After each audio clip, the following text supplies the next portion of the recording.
Hey everyone, and welcome back to the Deep Dive. Today we are diving deep into Volkswagen AG's annual report for 2024. Buckle up.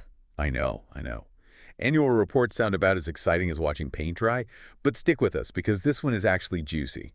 It is. And annual reports are really a company's opportunity to kind of like lay out their vision for the future, highlight successes, and also address their, maybe not so stellar Yeah, moments. basically air their dirty laundry. Well, maybe not dirty laundry, but definitely a chance for them to be like, here's what we did well, and here's what we're working on. Exactly. So today we're going to guide you through all the, dense reports and corporate jargon to uncover the most insightful, interesting nuggets, and we'll be looking at everything from Volkswagen's crazy corporate structure. Oh, it is a beast. It is, to their goal of becoming the global automotive tech driver. Very ambitious. Very ambitious. So let's jump right in. Imagine Volkswagen as this giant machine with all these different parts working together. Yep. And one of the first things that struck me was how this machine is structured. Yeah, it's quite intricate. You have these two main divisions. You have the automotive and the financial services. But then within the automotive division, things get even more interesting. More complicated. Yeah. You have passenger cars, commercial vehicles, and then power engineering. It's a lot. It's a lot to wrap your head around. And to oversee this entire operation, you have this whole system of committees and boards, Yeah. each with its own responsibilities. Right, like a corporate Game of Thrones. Right, exactly. But instead of vying for a crown, they're all working together to, steer Volkswagen towards these ambitious goals. Yes. And one thing I found particularly interesting was about Hans-Dieter Poch. Oh, yes. He served on the board of management, and then he moved to the supervisory board. You don't see that very often. No. And I was thinking, isn't that a conflict of interest? Right, well, the report goes to great lengths to explain why Putsch is considered independent. Despite this kind of unusual move, it's really a fascinating look into corporate governance. Yeah, it is. So we've established that Volkswagen is this massive, multifaceted organization. But how did all these moving parts translate into actual financial performance in 2024? Well, it's kind of a mixed bag. Their operating profit and return on sales actually went down compared to 2023. Oh, a Mhm. decline in operating profit. That's not good. What caused that? Yeah, so they actually break it down in the report. Some of the challenges they cited were higher costs for like raw materials and energy, and then also increased investment in new technology, particularly in the electric vehicle space. So it's kind of like they're playing this delicate balancing act, Right. trying to invest in the future while also keeping their current operations afloat. Yep. Now let's talk about the Board of Management's compensation, because it's not just about hitting profit targets, right? There's that whole ESG element we talked about earlier. Yeah, Volkswagen has incorporated environmental, social, and governance factors into their bonus structure, which is really kind of cool. So they're literally putting their money where their mouth is when it comes to sustainability and social responsibility. Yeah, they are. For example, they have this diversity index, and it rewards progress in things like gender diversity in management and international representation in top management. So they're incentivizing positive change. Exactly. Now, I bet our listeners are dying to know how much the Board of Management actually made in 2024 with this new bonus structure. Oh, drum roll, please. The total compensation for all Board of Management members was $22,083,516. Wow. Okay, that is a big chunk of change. It is. But all right, let's shift gears a little bit and look ahead because Volkswagen has this ambitious vision. Right. They want to become the global automotive tech driver. Mm-hmm. So what does that even mean? And how do they plan to achieve it? $1 million question right there. And the report outlines their strategy. They have identified these 3 strategic pillars: resilient global positioning, Right. refocusing expertise in the value chain, and strong brands with profitable offerings. So what does all this mean for the average person who might be considering buying a Volkswagen? Like, are we going to be driving flying cars anytime soon? Well, flying cars may be a ways off, but what really stands out in this report is their focus on AI. They are investing a ton of money into a state-of-the-art IT infrastructure, and they're also really committed to training all their employees in AI technologies. So they're not just building cars, they're building an entire ecosystem around those cars. Exactly. But it's important to remember they're not operating in a vacuum. They're facing challenges: supply chain disruptions, increasing environmental regulations. And of course, tons of competition in the electric vehicle Oh, market, yeah, especially from China. especially from China. And speaking of competition, it seems like Volkswagen has had its share of legal battles lately. Oh, yeah, for sure. So those are a good reminder that even a company as big and powerful as Volkswagen, Right. they're not immune to the complexities of the global market. They're not. Well, we're going to dive deeper into those legal battles and also explore Volkswagen's commitment to sustainability after a quick break. So stay tuned. Stay with us.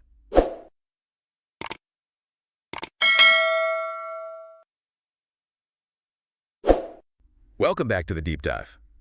Before the break, we were talking about some of the challenges Volkswagen is facing. Right. But let's switch gears now and talk about their commitment to sustainability. Because, it's one thing to say you're green, Right. but it's another to actually, walk the walk. Right. Everyone wants to be seen as sustainable these days. But are they actually doing what they claim? So let's see if Volkswagen is putting their money where their mouth is. Well, you remember their vision, right? Yeah. To become the global automotive tech driver. It's actually pretty interesting how they're connecting that to their sustainability goals. Okay, I'm all ears. Tell me more. Well, they're really betting big on using AI to help them meet those targets. Oh, interesting. So AI can play a role in sustainability. Absolutely. AI can optimize resource management, Okay. make supply chains more efficient, even help design vehicles that are way more fuel efficient. Wow. So it's really like a powerful tool. It is. That can help them get closer to their ambitious Regenerate Plus goals. Exactly. And it kind of shows how technology can be used to, tackle some of these big global challenges. Right. Not just, making our lives easier, but also helping us, protect the planet. Right. Exactly. But, how can we really be sure that they're genuine about this? That they're not just greenwashing? How are they actually measuring, these initiatives are really working? Yeah, that's a good question, and the report actually goes into that. They use all sorts of different metrics, both, like hard numbers Yeah. and more qualitative stuff to track their performance. One example is this metric called Weltant Lastum Production. It's a mouthful. They call it UEP for short. And it looks at things like energy consumption, CO2e emissions per vehicle produced. So it's not just about reducing emissions overall, it's about reducing the impact of each car, Exactly. which makes a lot of sense. They also use this thing called the impact points method, which is similar to a life cycle assessment. Okay, I'm not familiar with that. What is that exactly? So imagine following a Volkswagen Okay. from the moment they dig up the raw materials Oh, all right. the way to the day it gets, recycled or disposed of. Right. So the impact points method is basically like taking an inventory Right. of all the environmental stuff Okay. throughout that entire life cycle. Got it. So it's not just about how the car performs on the road. No, it's the whole picture. It's everything, the whole shebang. Exactly. And then they take all this data and they multiply it by these, what they call eco-factors. It's basically a way of weighing the relative importance of each environmental aspect. So CO2 emissions would probably have a higher eco-factor than water usage. Because it has a bigger impact. Exactly. And this allows them to really, comprehensively understand their overall impact. That's really cool. I'm impressed with this level of detail. It Wow. sounds like sustainability is really woven into their entire strategy. It is. And the report goes deep into specific areas like water usage, Okay. how they manage waste, Mm-hmm. and even biodiversity preservation. Okay. So they're not just focused on reducing their carbon footprint. Nope, they're looking at the whole picture. What are they actually doing to, protect ecosystems and wildlife? Because that's something I'm really interested in. So they have this biodiversity commitment. It outlines their approach to protecting ecosystems. And they're not just setting aside a few nature preserves. Right. They're actually trying to integrate biodiversity into their whole management system. That's smart because, these problems are all interconnected. You can't just, focus on one thing in isolation. Exactly. And they're even thinking about the impacts their supply chain has on biodiversity, which is a huge undertaking. They've got suppliers all over the world. Right. And that's often the most challenging part for companies. It's like you can control your own operations, but how do you influence, thousands of suppliers? It's tough. But they're using different approaches. They're doing supplier assessments, audits, training programs, Okay. and they're also trying to be really transparent Okay. by disclosing information about their suppliers and, how they're doing on sustainability. Because transparency is really key. It is. It holds them accountable. Yeah. and, lets everyone track their progress. And it builds trust, Exactly. which is essential for any company that wants to be seen as a leader in this space. Right. Now, we've touched on Volkswagen's legal challenges a bit earlier, Hmm.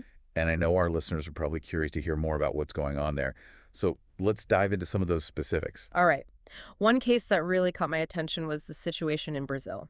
Okay. So Volkswagen do Brazil won this legal battle against what they considered double taxation of vehicles, which sounds like a good thing, right? Does. A win for Volkswagen. So Cool. what's the problem? Well, the Brazilian Dealership Association, ASOBRAV, and a bunch of individual dealerships filed lawsuits saying that they were entitled to at least a portion of that refunded tax money. So even when Volkswagen wins, they still have to deal with legal challenges. Yep, it's complicated. The lawsuit filed by ASOBRAV was for a huge amount of money, too, roughly 2.4 billion Brazilian real. Wow. That's a lot of money. So what happened? The court actually dismissed ASOBRAV's lawsuit, but of course they appealed the decision, so it's still going on. So Volkswagen is still kind of in limbo despite the initial win? They are, and it shows that even these big corporations Right. can be vulnerable to Yeah. these kinds of challenges. Okay, what about in India? I know the report mentioned something happening there too, right? Yes. Indian customs authorities are investigating a Skoda Auto Volkswagen India Private Limited. It's all about how they're applying local customs duties. Another tax issue. What exactly are they looking into? The report doesn't give us a lot of details, but they do mention that a show cause notice was issued to the company. Okay, for those of us who don't speak legalese, what does that mean? It's basically a formal document that says, hey, explain why you shouldn't be penalized Okay. for potential violations. So it's a way for the authorities to say, we're watching you. Exactly. And like the Brazil situation, the final decision is still up in the air. Got it. It sounds like Volkswagen is constantly juggling these legal complexities. Oh, yeah, for sure. It's a lot. It is. But it's important to remember that these legal challenges are just one piece of the puzzle. The bigger picture is their vision for the future, Right. becoming a leader in the automotive industry. Not just in terms of technology, but also in terms of sustainability. Absolutely. Okay, so we've covered a lot of ground today. We have. We talked about their financial performance, those ambitious goals, their commitment to sustainability, and of course, the legal battles. Right. It's a lot to take in. It is. So what are your main takeaways from all this? Well, I think the biggest takeaway is that Volkswagen is at a crossroads. They're facing all these big challenges. Yeah. But they're also making these bold moves, especially when it comes to AI and sustainability. And those moves will ultimately determine whether or not they achieve that global automotive tech driver goal. Right. And I think this report gives us a really valuable glimpse into how a major corporation is navigating, all the crazy complexities of the 21st century. Yeah, absolutely. Yeah. Now, before we wrap up, I just want to remind everyone that this is just scratching the surface of what's in the full annual report. Right. If you're interested in learning more, you should definitely check it out. Yeah, it's on their website, and it's full of even more details and insights. Yeah. Think of this deep dive as like a little taste. A little appetizer, Yeah. so you can go explore the main course on your own time. Right. All right. Well, now I want to leave you with one last thought. Volkswagen is at a really interesting point in their history.